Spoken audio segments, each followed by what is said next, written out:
अखिल जगत स्वामी साम सदा शिव मल्हारी मणिमल्ल संहारक ऐश्वर्य प्रदाता शक्तिदाता जय दुर्गी गणाधीशित आदिरुद्र श्री मातंड भैरवा.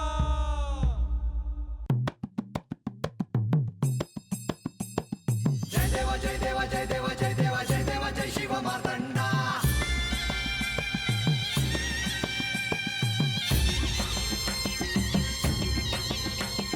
जय देवा जय देवा जय देवा जय देवा जय देवा जय शिव मार्तंडा. हरिवर्धन मल्हारी तुझी प्रचंडा. अगडतून नगारा सोन्याची जेजुरी देव गेले जेजुरा निळा घोडा. अगडतून नगारा सोन्याची जेजुरी देव गेले जेजुरा निळा घोडा. पावमे तोडा कमरी कर पटा मिहिर मस्तकी तुरा. खोबऱ्याचा कुटका भंडाऱ्याचा भडका बोल अहंकारा सदानंदाचा येळकोट. सदानंदाचा येळकोट.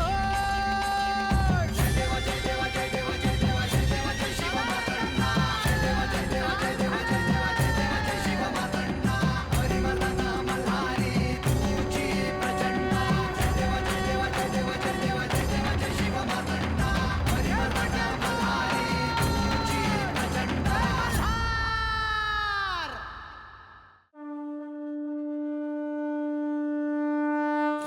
नारायण नारायण.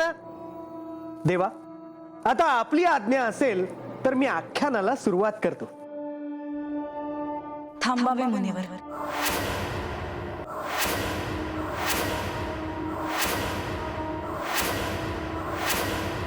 लतिका,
क्षमा असावी माते, परंतु जो प्रश्न आता मला पडला आहे तोच इथे सर्वांना पडला आहे असं मला वाटतं आहे.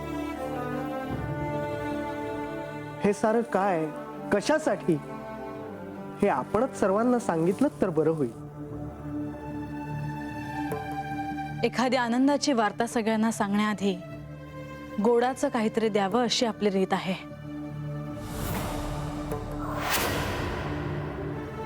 म्हणून आज राजवाड्यात साऱ्यांना मी लाडू दिले आहेत. असं काय घडलं आहे? मुनिवर, मी तुम्हाला सांगितलं होतं की आज आख्यानाच्या आधी मी साऱ्यांसमक्ष काहीतरी सांगणार आहे.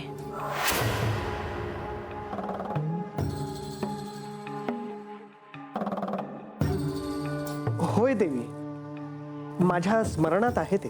आज मला साऱ्यांना सांगायचे आहे की यांच्या कृपेने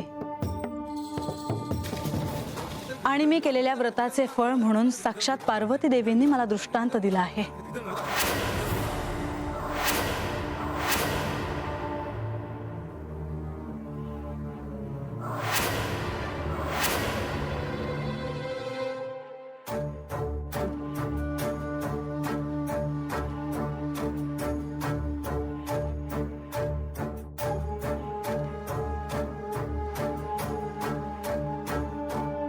नारायण नारायण, हा योग अत्यंत दुर्मिळ असा योग आहे.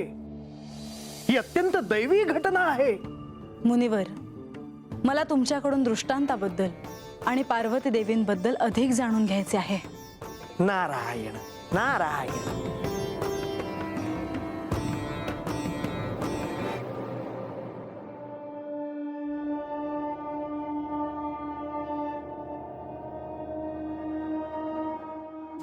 नारायण नारायण.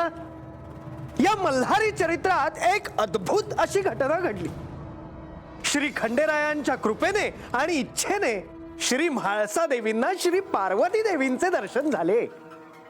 हे दर्शन झाले ते दृष्टांताच्या माध्यमातून. आराध्य आणि भक्ताच्या नात्यातले, सद्गुरू आणि शिष्याच्या नात्यातले एक संवादाचे माध्यम.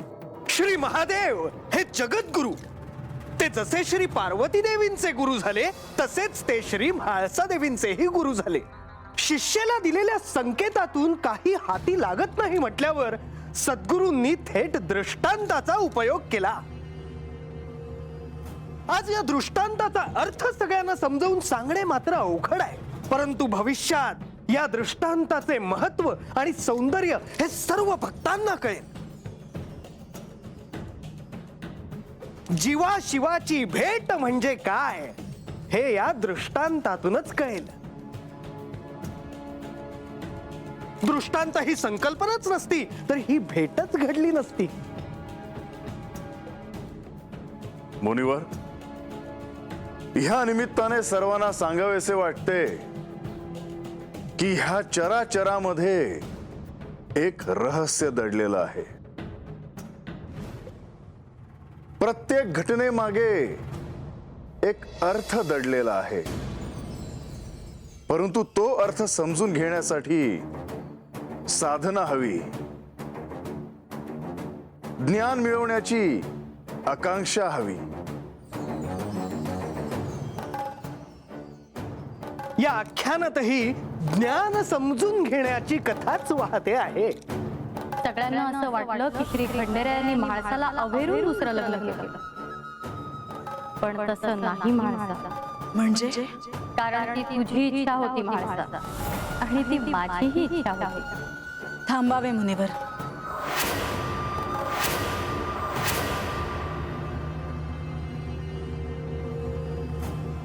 म्हाळसा, काय झाले? पार्वती देवींचं बोलणं आठवलं मला. त्या म्हणाल्या की तुमचा आणि बानूचा विवाह व्हावा अशी त्यांचीच इच्छा होती.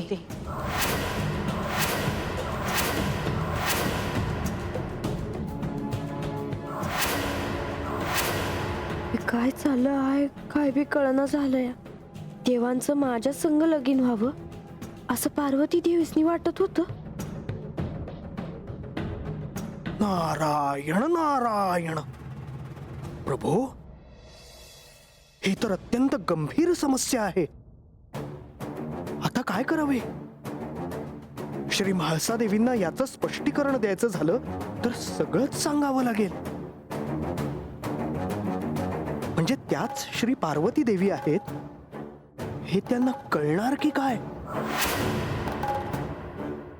आणि इतकंच नाही, त्या असंही म्हणाल्या होत्या की असं व्हावं अशी माझी इच्छा होती.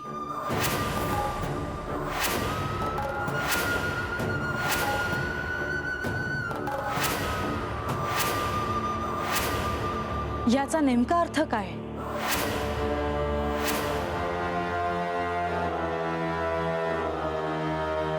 अहो, हे सारं काय चाललंय? ते तुम्हाला नाही कळणार. जणू सारं काही तुम्हाला ठाऊकच आहे. तुम्ही या आख्यानाला पहिल्यांदाच आलात.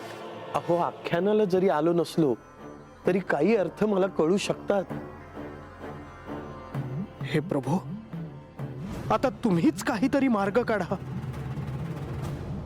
देवा, म्हाळसा देवींना जर हे कळलं तर सगळं काही क्षणार्धात संपेल. पण प्रधानजी, म्हाळसेच्या शंकेचे निरसन तर करावंच लागेल. देवा, हे तर मोठं विघ्नच आलं आहे. नारायण नारायण, हे विघ्नहर्ता, तुम्ही म्हणाला होता की या आख्यानात तुम्ही कोणतेही विघ्न येऊ देणार नाही.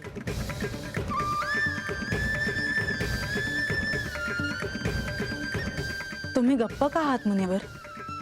तुम्ही काहीच का बोलत नाही? माते,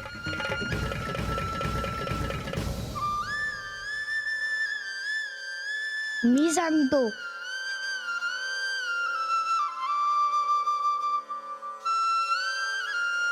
पार्वती मातेने तुला जे सांगितलं ते सत्य आहे.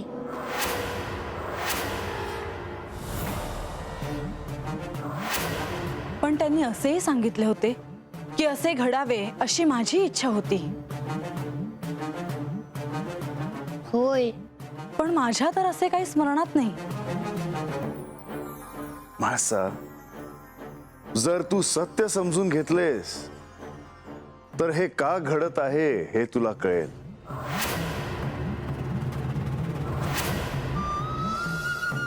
नारायण नारायण, विघ्नहर्ता, आपल्यामुळेच हे विघ्न दूर झाले. मुनिवर, आता तुम्ही पुन्हा आख्यानाला सुरुवात करावी. नारायण नारायण. मुनिवर, मला तुमच्याकडून दृष्टांताबद्दल आणि पार्वतीबद्दल अधिक जाणून घ्यायचे आहे.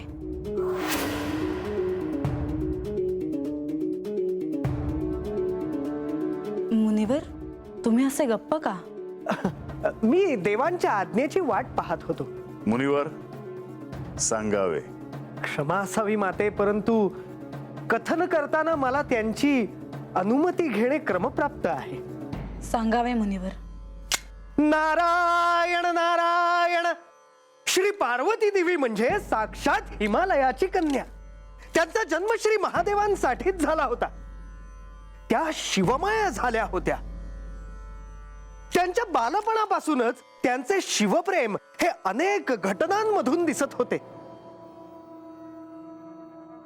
तरीही श्री महादेवांनी त्यांची कठोर अशी परीक्षा घेतली.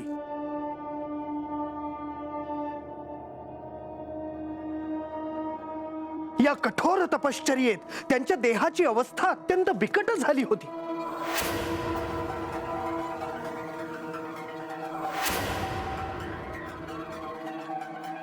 साक्षात हिमालयही एक क्षण थरथरला होता. परंतु श्री पार्वती देवींच्या साधनेत खंड पडला नाही. अमरनाथ गुहेची कथा सांगताना श्री पार्वती देवींनी श्री महादेवांना प्रश्न विचारला होता. स्वामी, तुमच्या गळ्यात ही नरमुंड माळ आहे, ही तुम्ही का धारण केली आहे आणि केव्हापासून? पार्वती, जेव्हा जेव्हा तू नवीन देह धारण केला आहेस तेव्हा तेव्हा मी या माळेमध्ये एक शीर फुलासारखे गोवले आहे. म्हणजे याचाच अर्थ माझे अनेक जन्म झाले आहेत. होय.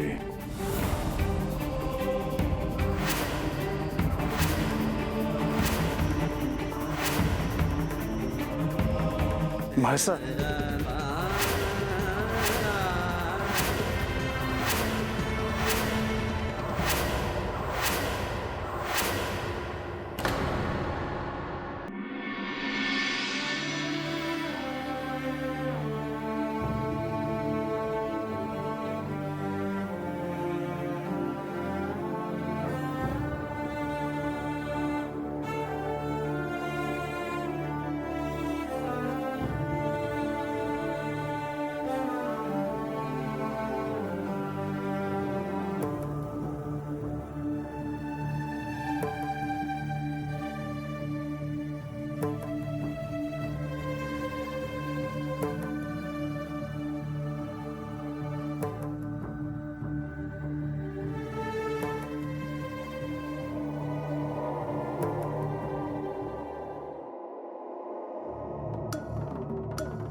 बानू बाबा एकदाची अरे ये बानू बानू हे बानू हा देव बाई बांगो कुठं गेली म्हणायची? अरे बाबा हा. येईल येईल बस तू आता दम खा जरा बस दे पाणी दे पाणी पाणी हे कुठं राहायला म्हणायचं? अगं त्याला बाहेर कोणतरी भेटलं, म्हणाला तुम्ही व्हा पुढं, मी येतो लगोलग. हा कशाला काळजी करते तू? बानू कुठं दिसना हा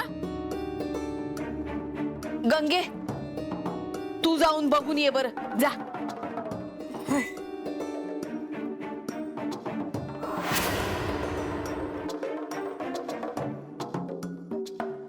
बानू नाही आत. बांगू हात नाही. अरे मग गेलं कुठं म्हणायची?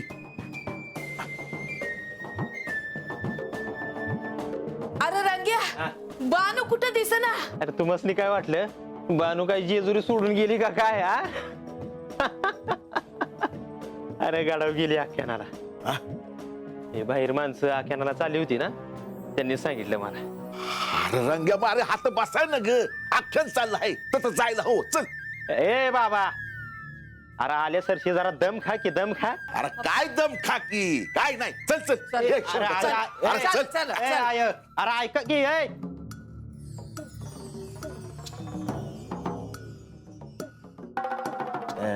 मी काय म्हणतो, वाईस थांबलो असतो तर. हे घ्या प्या आणि चला लागलीच. का बायको हा आलो आलो.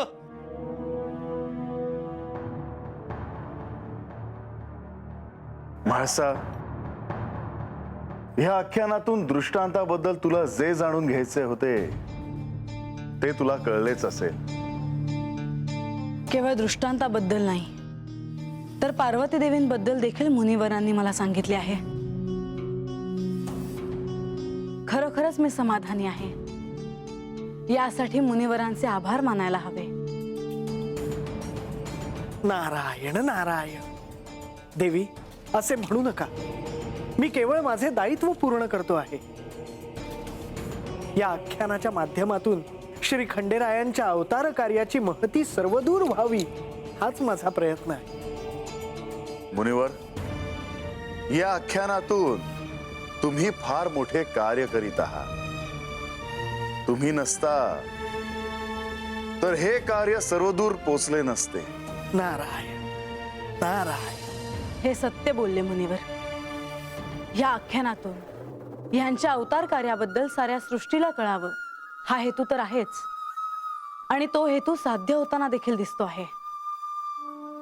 पण ह्या आख्यानाचा हेतू केवळ इतकाच नाही, तर हे आख्यान होण्यामागे अजून एक मोठे कारण आहे, आणि ते साऱ्यांनाच ठाऊक आहे.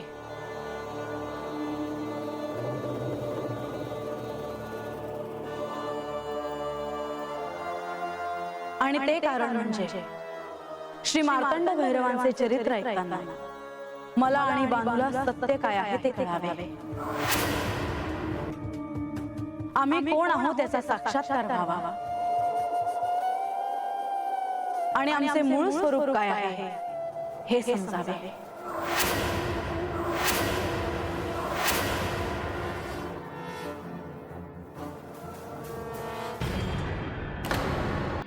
या आख्यानाला प्रारंभ झाल्यानंतर ज्या गोष्टी माझ्या कधीही कानावर पडल्या नव्हत्या त्या गोष्टी कानावर पडल्या. त्याचे अर्थ कळले, त्यांचे महत्त्व कळले. ज्या हेतूने या आख्यानाला प्रारंभ झाला तो हेतू पूर्ण होताना दिसतो आहे, आणि हे मला स्पष्टपणे दिसत आहे. हे केवळ तुमच्यामुळे आणि यांच्या आशीर्वादामुळेच शक्य झालं मुनिवर.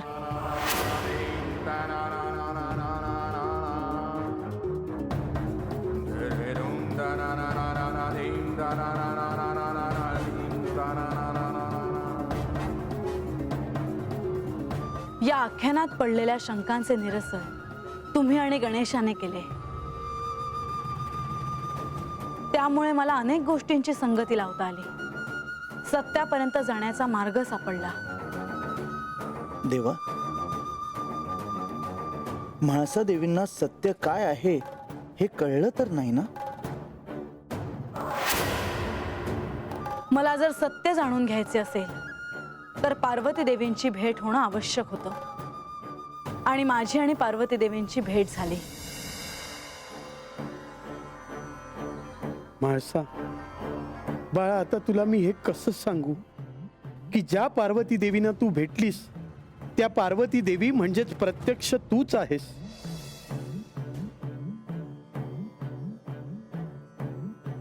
या आख्यानातून माझ्या हाती जे काही लागलं त्याचं मला समाधान आहे. पण हे आख्यान केवळ माझ्यासाठी नाही, तर या आख्यानातून बानूच्याही हाती काही लागावं असे यांचे प्रयोजन होते.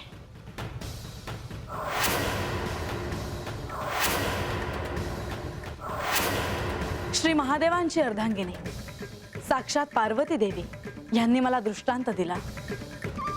मला जे साध्य करायचे होते त्या मार्गावर माझे पाऊल पुढे पडले. पण आज या राजवाड्यात सर्वांसमक्ष मला बानूला विचारायचे आहे की तिच्या हाती काय लागले.